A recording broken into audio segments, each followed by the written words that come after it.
喝感冒药水怎么变成了吸毒呢？台北市有一名赖姓女子，她有毒品前科，到警局验尿复检，结果测出了阳性反应。她的阿嬷在法庭上喊冤了，说孙女是喝了她的复方甘草咳嗽药水，这里头因为是含有微量的鸦片，才会有毒品反应，法院因此获判决无罪。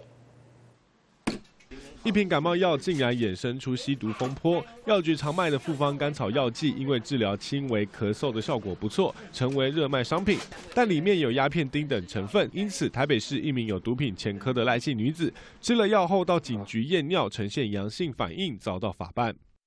在法庭里，赖姓女子的阿嬷供称有买药放冰箱，孙女如果咳嗽的话就自己去拿。而赖姓女子为了表示清白，也自行检法送到台北荣总检验，没有得到毒品反应，表示她1年内都没有吸过毒。法官也参考法医研究所的论文，认为赖姓女子的尿液里吗啡含量不到4000单位，因此毒品检测会呈阳性，应该就是复方甘草药剂所造成的。类的药因为含鸦片，所以有成瘾性。我们也呼吁，就是说，民众就是说不要滥用这一类的药。